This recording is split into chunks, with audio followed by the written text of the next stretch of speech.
Diana, the ACLU has made it clear they plan to file a lawsuit and block the law before it can make an impact on abortion access in the state of Arkansas. They are working with abortion clinics across the state to build their case. Chris, that crash happened right behind me.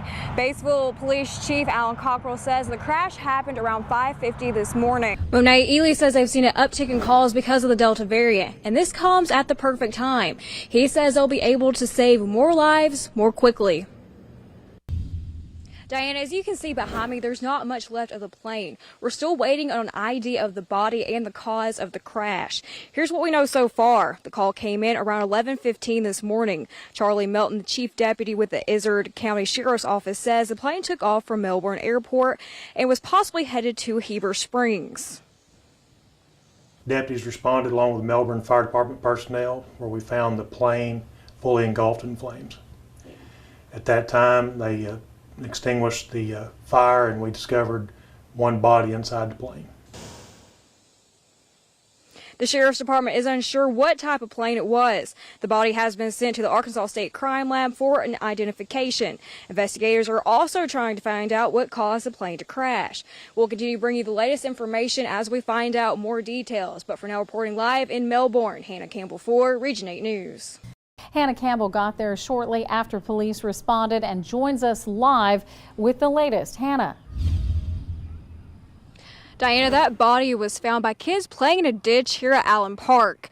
Details are limited at this time, but here's what we know. According to Sally Smith with JPD, officers got a call around 3:50. The body was confirmed by an officer at 4:27. Yakisha Riley is a neighbor and says it's a scary experience.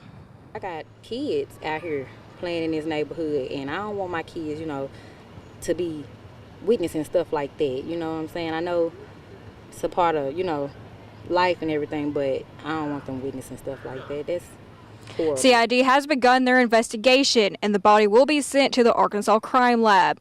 We'll continue to bring you the latest, but for now, reporting live in Jonesboro, Hannah Campbell for Region 8 News. Hey Katie, right now I'm live from South County Road 447 between Carson Lake and Marie. As you can see behind me, this mobile home took a hit and has a lot of damage. Luckily, no one is living inside. I just got off the phone with Wilson Police Chief Kurt Chandler. He says right now they have reports of 2 damaged mobile homes and 1 workshop, and power lines are leaning on Highway 14. Right now there has been no reports of any injuries. We'll continue to bring you the latest weather updates. But for now, stay safe and stay weather aware. Reporting live in Mississippi County, Hannah Campbell for Region 8 News. The most recent thing to get vandalized was this fence. Mayor Barbara Llewellyn says within 24 hours of putting it up, somebody tried pushing this section over. Several businesses across Wynn have drop-off locations for Christmas cards that will be given to those in nursing homes. Hey there, Diana. Right now, I'm live in front of the Stepping Stone Homeless Center here in Truman. The road conditions have been terrible. I got stuck 3 times so far today, and the road right out here, people have been getting stuck as well. So if you can, stay off those roads. The plans that Developing first tonight, we have learned the City of Truman's water department is under investigation by the State Attorney General's office. It comes after several of you reached out to us asking for help after an increase in water bills. Went up substantially. I mean, like 3 times what it normally is. And tonight, the city is refusing to answer any questions, but we are still digging for answers into why so many have seen an increase in their water bill. New at 10, Hannah Campbell went looking for answers and has more on these water woes.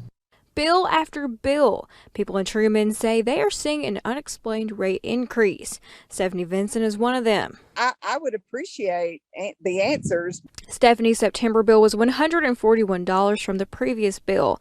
Last month's bill was $79.81. This month, $220. Vincent said she called Truman Water Works as soon as she got her bill. They came out for a 3-day reading and there was no leak.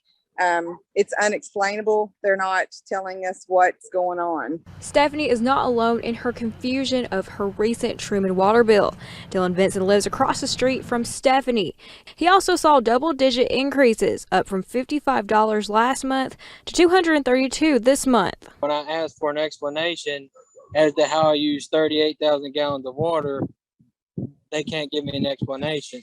And it's me, my wife, and my son, and they're saying that I've used 38,000 gallons of water, and there's just no way. The Vincents say the city of Truman won't answer their questions, and they wouldn't answer ours either. But when we reached out to the Attorney General, they said they were aware of the complaints. The Attorney General's office released this statement.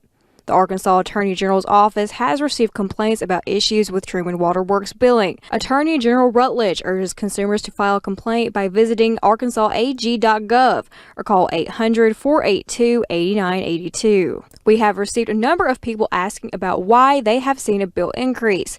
Other residents who want to be anonymous sent us these bills. This one up $223. This one increased by $63. Another up $61. The people that can't really afford it, it's just making it hard on them. Reporting in Truman, Hannah Campbell for Region 8 News. We reached out to Truman Water Works and they said, quote, "We have procedures in place, no comment." We tried asking how many complaints they've received. We were told all questions should be directed to the mayor's office. She also said no comment. We have sent public records requests to the city and Waterworks for more information.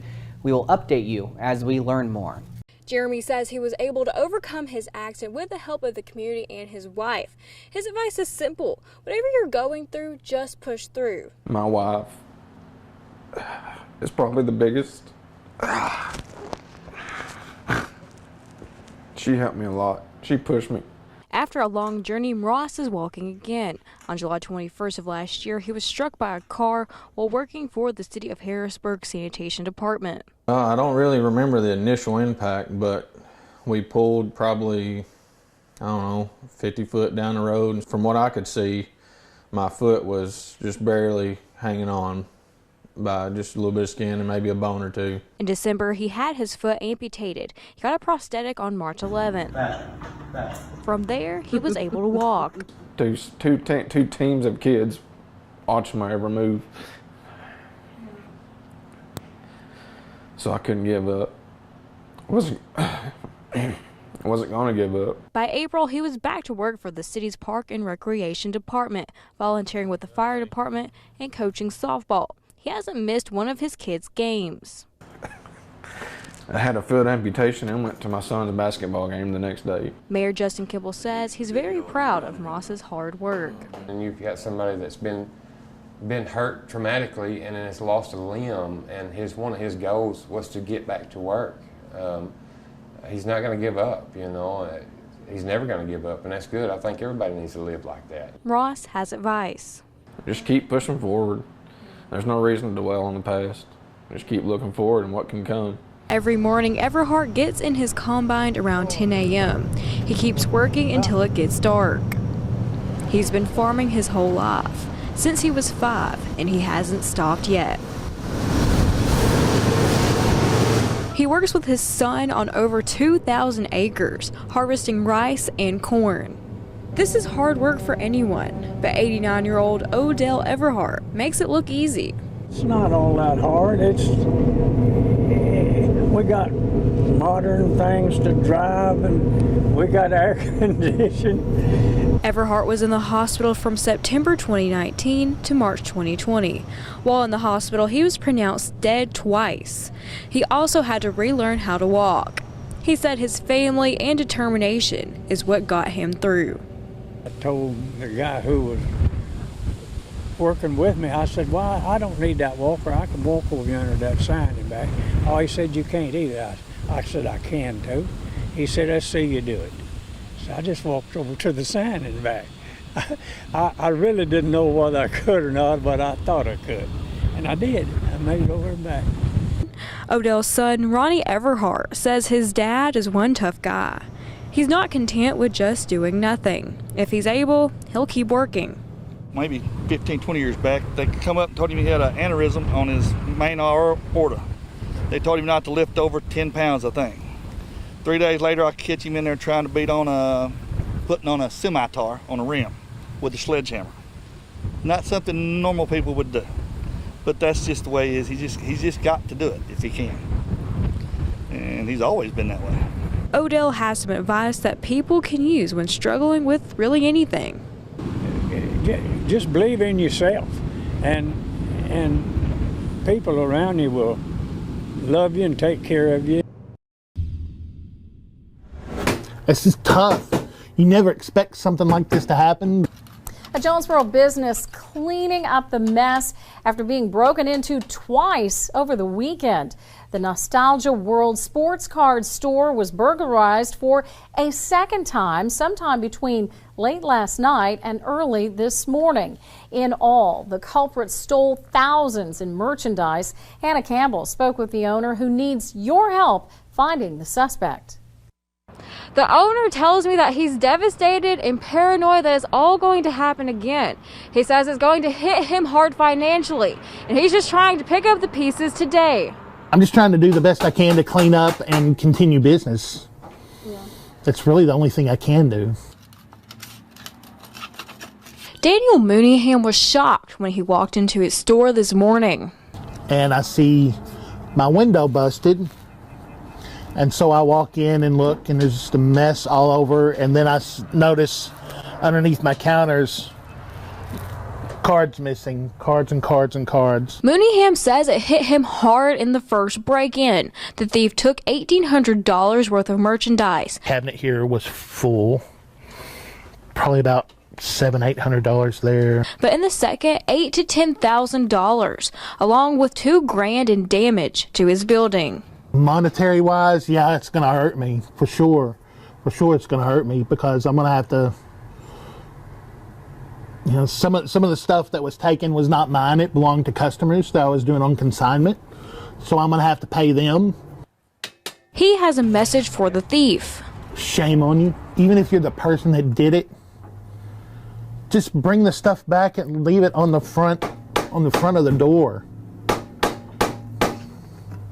I mean, one of these days, karma is going to come back.